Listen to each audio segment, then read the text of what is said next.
We are here with Drew Canavero. You know I don't speak Spanish. Oh, all right. You slowed it down on that one. I understood it better that time. Well, can I speak in a similar language to you? All right.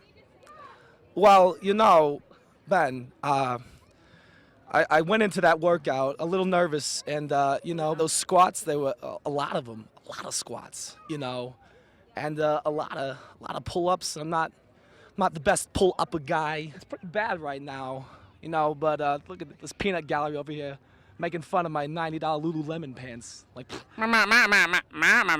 Like they got the disposable income to afford that. Wow, God, just nothing but, people on the sidelines just criticizing you for your fashion choices, Michael Cazayoux. We're no longer Facebook friends.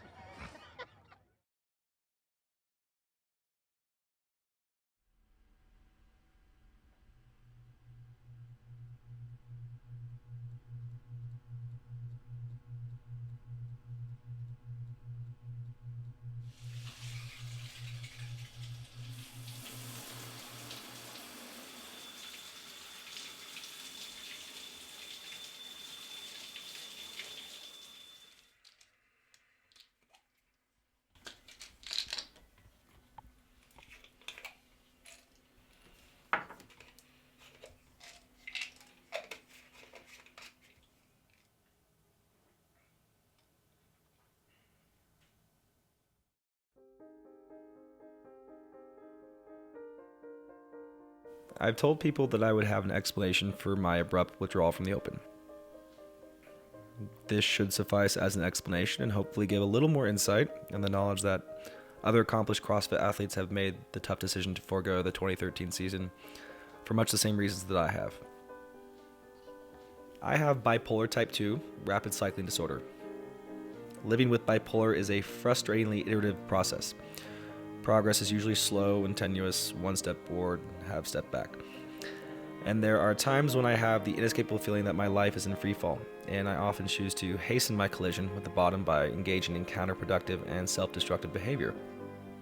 It was like fight or flight for me. It was just like I could feel the adrenaline just going like, what's going to be on the other end of that line? Is this going to be the time that they're going to tell me that he didn't make it? Is he... what am I going to hear? It was really difficult because at some point you just have to accept the fact that your child might not make it. Changing my thought patterns is a difficult process. I've improved over the past year, but there is still a lot of room to grow. CrossFit commanded a disproportionate amount of my mental energy. I recognize now that my potential as a competitive CrossFit athlete won't be limited so much by my physical ability to endure the terrain, but rather the confidence I have in myself. This is a common truism in the CrossFit community. Mental toughness is key. I attribute a large part of my competitive success to my mental fortitude during competition. My concern has been that sometimes he almost seems to us to be overtraining. It's almost like he's training so much that when it comes to the performance, then he may have, overdone himself. The past 2 weeks, the thing that I loved, the thing that gave me an added sense of value and purpose, and for better or worse, identity, evolved into something I hated. I hated training. I hated working so hard to ultimately feel like I underwhelmed each open workout.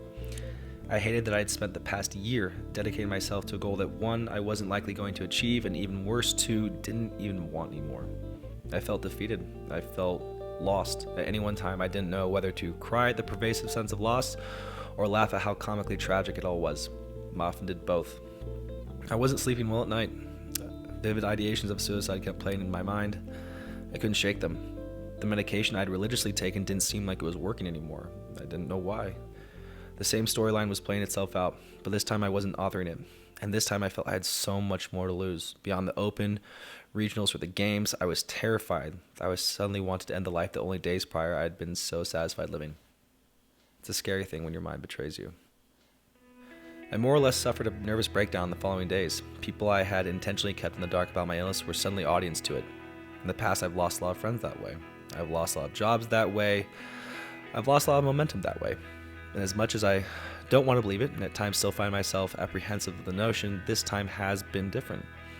I let people in, and they embraced me. He said multiple times to myself, he's like, I'm as excited for you making it this year and qualifying for regionals that, I would be for myself. He's probably one of the best friends anyone could ever ask for. He's really kind, he has a big heart and he's full of energy and really positive person to be around. The disappointment that I won't be competing at regionals this year is tempered by the realization that the next 6 weeks will be spent doing the things I would ordinarily do, training, studying, rabble-rousing, but without the attendant pre-competition neuroses. And beyond that, I look forward to rediscovering dormant interests, things that have necessarily been superseded by training the past few years. Turns out, I'm good at a number of things aside from competitive exercise. I often fall prey to binary ways of thinking, black or white, love or hate, fully committed or not at all. This is my new challenge, to establish balance in my life. What I owe to CrossFit is an acquired discipline that pays dividends when applied to life outside of training. I'll have to be no less relentless in my pursuit of bodily and mental wellness than I have been with my training. But I must also be patient. Past gains of my lifts have rarely been linear, and I should expect that the balance I'm looking to achieve will be similarly variable. And one of the things I say, and it's not really a joke, is that if people would eat right and exercise, most physicians would be out of business. And so, yeah, I think that's very important. Fitness is, exercise is something that I prescribe for almost all of my patients. I humbly ask that my friends, family, supporters, and sponsors be patient with me during those periods where I may appear to be plateauing or even regressing. Missteps are inevitable, but can only momentarily delay rather than derail my progress, provided I continue to work to strengthen my mental resolve. I will compete again. The train won't stop, but the immediate goals have changed.